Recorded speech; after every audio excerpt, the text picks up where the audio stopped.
seorang peguam diriman hingga anggota polis tahan.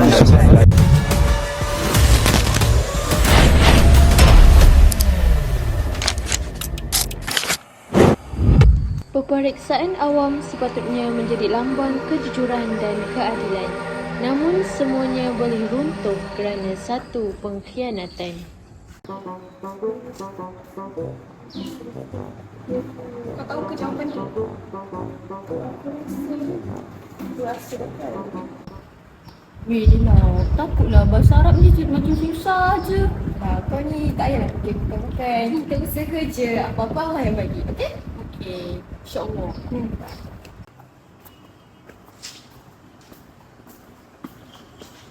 Allahumma hum. Allahumma hum. Tu bukan kertas exam ke? Uish. Cikgu, tu bukan kertas exam ke? Korang jangan dekat-dekat. Sini kau sembarangan tau.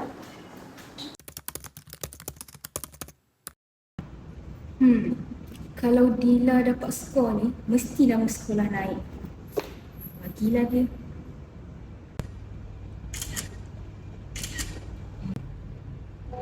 Okey.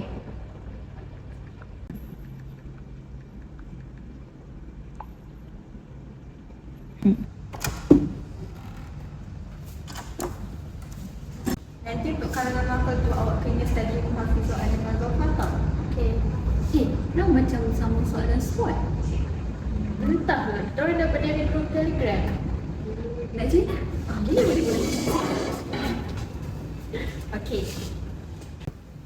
Ni macam ni. Macam ni. Dina. Korang study apa ni? Kenapa soalan korang sama ni?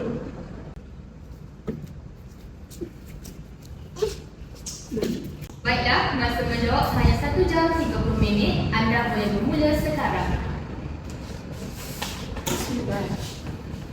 Oh my god.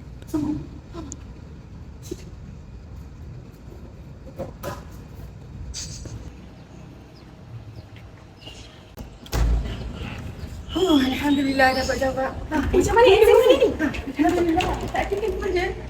Soalan exam sama macam soalan sport. Soalan sport? Awak dapat daripada mana ni?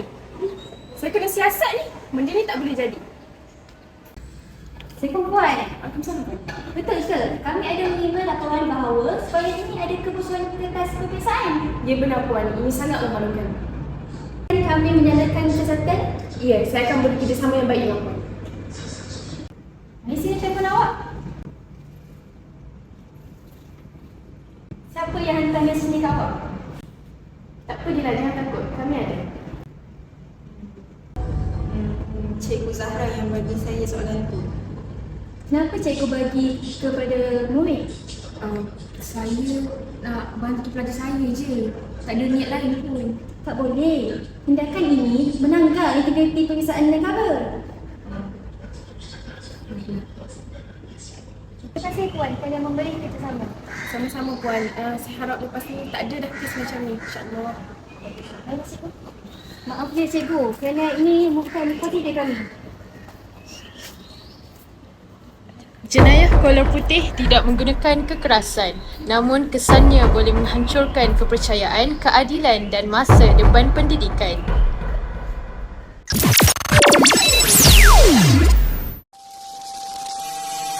Keputusan yang diperoleh tanpa kejujuran amatlah tidak bermakna.